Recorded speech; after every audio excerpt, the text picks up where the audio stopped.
चला तर मग आज बघणार आहे आपण रंगीत असं मस्तपैकी बीटरूट पालक पनीर लच्छा पराठ्याची रेसिपी. स्किप न करता व्हिडिओ शेवटपर्यंत बघा. वेळ न घालवता वळूया रेसिपीकडे. सुरुवातीला एका पातेल्यामध्ये पाणी गरम करून त्यामध्ये थोडंसं मीठ टाकायचं आहे.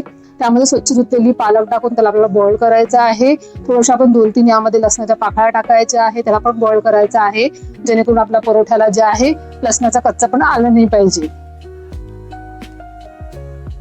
आता व्यवस्थित बॉईल करायचं आहे. पालक बॉईल होईपर्यंत इकडे आपण एक बीट स्वच्छ धुवून त्याच्या आपल्याला साल काढून मोठ्या मोठ्या पीसेस मध्ये कट करून घ्यायचा आहे. इकडे आपली पालक छान बॉईल झाली होती. बॉईल झालेली पालक जे आहे ते थंड पाण्यामध्ये आपल्याला काढून घ्यायचे आहे. तुम्ही ते बर्फाचं पाणी घेऊ शकता, मी साधं फ्रीजचं पाणी घेतलेलं आहे. आणि ज्या पातेल्यामध्ये आपण पालक बॉईल केली होती त्यामध्येच बीट पण बॉईल करून घेणार आहे. थंड झालेली पालक आणि लसूण मिक्सरच्या भांड्यामध्ये काढून घ्यायचं आहे. त्यामध्ये आपल्याला कोथिंबीर, हिरवी मिरची आणि थोडंसं मीठ टाकून पाणी टाकायचे. आपल्याला छान अशी प्युरी तयार करून घ्यायची आहे, स्मूथ अशी. तयार झालेली प्युरी आपल्याला आवश्यक तेवढा गव्हाच्या पिठामध्ये मिक्स करून घेऊन घट्टसर गोळा आपल्याला तयार करून घ्यायचा आहे. आवश्यक तेवढं आपल्याला थोडं थोडं पाणी टाकायचं आहे. जास्त पीठ जे आहे ते आपल्याला पातळ भिजवायचं नाही आहे. घट्टसर गोळा तयार करायचा आहे. इकडे आपले बीट जे आहे ते पण छान बॉईल झाले होते. बॉईल झालेले बीट आपल्याला थंड पाण्यामध्ये टाकून घ्यायचे आहे. थंड झालेले बीट जे आहे ते मिक्सरच्या भांड्यामध्ये काढून थोडंसं मीठ टाकून थोडंसं पाणी टाकून आपल्याला याची पण एक स्मूथ अशी पेस्ट तयार करून घ्यायची आहे, प्युरी तयार करून घ्यायची आहे. नंतर परत आवश्यक तेवढं आपल्याला गव्हाचं पीठ घ्यायचं आहे. तयार झालेली बीटरूटची जी प्युरी आहे त्यामध्ये टाकून घेऊन घट्टसर याचा पण आपल्याला गोळा तयार करून घ्यायचा आहे. तयार झालेले दोन्ही गोळे आपल्याला साईडला रेस्टला ठेवायचा आहे. आता मधोमध सारण भरण्यासाठी आपण एका चॉपर मध्ये पनीरचे काप घेणार आहे. सोबतच त्यामध्ये आपण टाकणार आहे कोथिंबीर, हिरवी मिरची आणि कांदा. आता त्याला छान बारीक चॉप करून घ्यायचा आहे, जेणेकरून आपला परोठा फुटला नाही पाहिजे आपण जेव्हा सारण भरू तेव्हा. तयार झालेलं सारण आपण एका प्लेटमध्ये काढून घ्यायचं आहे. आता त्यामध्ये आपण काही मसाले टाकणार आहे. त्यामध्ये टाकायचं आहे आपल्याला चवीनुसार मीठ, धनापूड, मिरेपूड, चाट मसाला, थोडंसं आपण तिखट टाकणार आहे. हे सर्व इन्ग्रेडियंट छानपैकी आपल्याला मिक्स करून घ्यायचे आहे.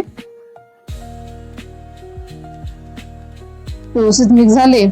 इकडे जे आपण पालकाचे आणि बीटरूटचे गोळे तयार करून घेतले होते याचे आपल्याला सारखे सारखे चपातीसाठी गोळे तयार करून घ्यायचे आहे. तर हे 4-4 गोळे तयार झाले होते. आणि आपण जे पनीरचं सारण तयार केलं होतं त्याला पण आपण 4 भागामध्ये व्यवस्थित डिवाइड करून घ्यायचं आहे, जेणेकरून आपण जेव्हा सारण भरू तेव्हा ते कमी नाही पडलं पाहिजे. सुरुवातीला आपण पालकाची चपाती लाटून घ्यायची आहे, नंतर आपण बीटरूटची चपाती लाटून घ्यायची आहे पातळ पातळ. मधोमध आपण जे पनीरचं सारण केलं होतं ते भरून घ्यायचं आहे. त्यावर आपल्याला आपण जी पालकाची चपाती तयार केली होती ती ठेवायची आहे. त्याला व्यवस्थित हाताने दाबून घ्यायचं आहे. नंतर आपण बेलण्याने त्याला छान असं लाटून घ्यायचं आहे, म्हणजे दोन्ही चपात्या आणि पनीर जे आहे ते व्यवस्थित एकमेकाला चिपकला गेलं पाहिजे आणि परोठा करताना ते सारण बाहेर आलं नाही पाहिजे. बघा छान व्यवस्थित चिपकला गेलेला आहे. तुमच्याकडे जर अशा पद्धतीचा कटर असेल किंवा पिझ्झा कटर असेल किंवा सूर्यच्या साहाय्याने तुम्ही व्हिडिओ दाखवल्याप्रमाणे चपाती जे आहे ते कट करून घ्यायचे आहे. कट झालेला भाग आपल्याला घट्टसर आपल्याला एक रोल तयार करून घ्यायचा आहे. असं व्हिडिओ दाखवल्याप्रमाणे बघा एकावर एक ठेवून आपल्याला रोल तयार करायचे आहे. तर एवढ्या पट्ट्याच्या मी 2 रोल तयार केले होते. तुम्हाला वाटलं तर तुम्ही सर्व पट्ट्या मिळून एक रोल तयार करून घेऊ शकता. मी याचे छान 2 गोळे तयार केले होते. नंतर पोपटावर एक गोळा घेऊन त्यावर मी थोडंसं सुखं पीठ टाकलं होतं आणि तीळ टाकली होती. तीळचा क्रंचीपणा खूप स्वादिष्ट लागते बघा. आणि हलक्या हाताने आपल्याला हा परोठा जे आहे ते लाटून घ्यायचा आहे.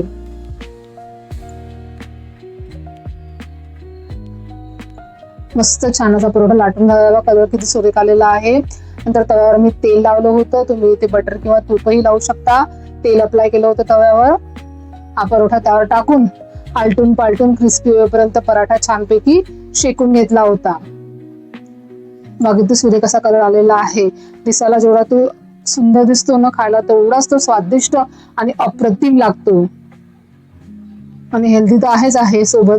अशा पद्धतीने माझे बाकीचे सर्व परोठे तयार करून घेतले होते. आणि गरमागरम परोठे जे आहे ते मस्तपैकी आंबट गोड तिखट मसालेदार दह्याबरोबर सर्व केले होते. तुम्हाला माझी आजची रेसिपी नक्कीच आवडली असेल तर व्हिडिओला लाईक करा, शेअर करा, कमेंट करा. तुम्ही सुद्धा माझ्या चॅनलला तुम्ही सबस्क्राईब करा. मला भरभरून सपोर्ट करा. भेटू नेक्स्ट व्हिडिओमध्ये. Bye bye, take care.